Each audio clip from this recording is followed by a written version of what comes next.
July 6, 2013, Asiana Airlines Flight 214, a Boeing 777 was on approach to runway 28 left when it struck a seawall at San Francisco International Airport. Three of the 291 passengers were fatally injured. 49 passengers, including crew members, received serious injuries. The airplane was destroyed by impact forces and a post-crash fire. Approaching to San Francisco International Airport, Asiana 214 was factored for visual approach to runway 28 left and intercepted the final approach course at an altitude slightly above the glide path for a straight-in visual approach. The glide slope was out of service at the time of the accident. Due to the flight crew's mismanagement of the airplane's descent, the airplane was well above the glide path when it reached the 5 nautical mile point. In an attempt to increase the airplane's descent rate and capture the desired glide path, the pilot selected an autopilot mode, but this instead resulted in the autoflight system initiating a climb to preset missed approach altitude of 3,000 feet. Then the pilot disconnected the autopilot, idled the power, and pitched the airplane down to increase the descent rate. But both crew didn't realize this action caused the autothrottle to change to the hold mode, in which the autopilot did not control airspeed further. 500 feet above the airport elevation, airspeed decreased rapidly with the descent rate about 1,200 feet per minute, well above the descent rate of 700 feet per minute required to maintain the desired glide path. The puppy displayed 3 and then 4 red lights indicating the continuing descent below the glide path. Despite the indication that the approach was unstabilized, the crew didn't initiate a go-around maneuver until the airplane was below 100 feet. When the crew finally realized the altitude was too low to make the runway, the airplane didn't have the performance capability to accomplish a go-around. The main landing gear and the after fuselage struck the seawall, the tail broke off, and the airplane slid along the runway.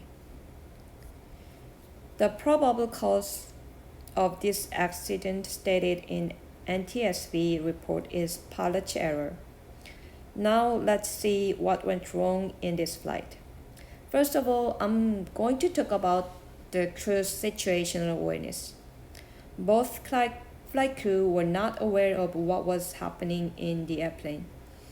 The pilot flying placed too much confidence in the autothrottle's special wake-up feature.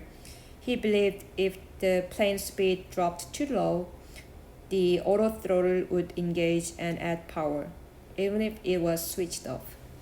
And this was based on what he learned in his training. He wasn't concerned much about the airspeed control.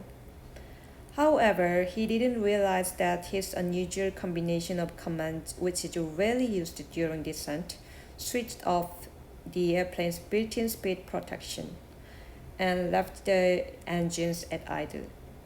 The pilot didn't understand exactly how the automation system works and how it can be stopped working. At the time of the accident, the pilot flying was recently transitioned to 777 from Airbus 320, which equipped with different type of automation system. This would make him difficult to understand aircraft automation system due to its natural complexity. In addition to this, the pilot was nervous and worried about landing in San Francisco. It was his training flight monitored by his instructor, and the fact that he had to land the airplane without the guidance of glide slope would have put him under enormous external pressure. He was not confident of landing as it was the pilot's first experience to visually land the airplane without vertical guidance, although it was a fundamental skills for the pilot. We can say the proficiency here is missing, which was the essential requirements in operating the flight, especially for the commercial ones. The pilot was not confident and not prepared for landing. It was a deadly risk which must have been managed, but he did not admit his weakness. I'd like to mention about Asiana Airlines company procedure at this point. The company has strict policy of encouraging pilots to rely on their aircraft automation system as much as possible. The pilots adopt instrument landing system even when they are advised to execute visual approach, and this deprives pilot of practicing manually flying the airplane. The pilot monitoring, he was also inexperienced when it comes to instructing the student.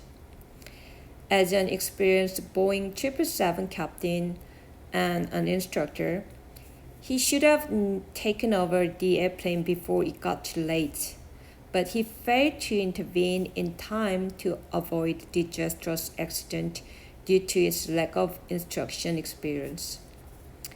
Lastly, one more issue we need to pay attention is that during his bizarre sequence of inputs to autopilot system, not knowing exactly what he was doing, the pilot flying had not explained his intention to his co-pilot, and there was no call-outs either.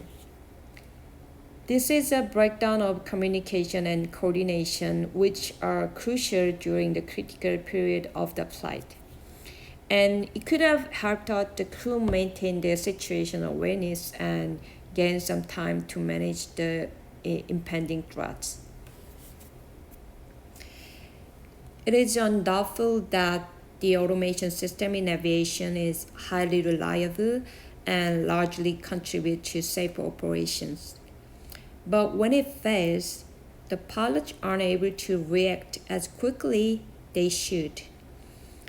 Therefore, the flight operators should monitor the automation system at all times and maintain situational awareness.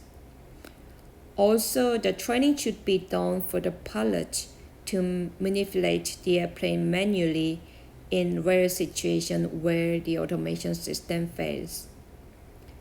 And a thorough understanding about the automation system must be required to the pilot.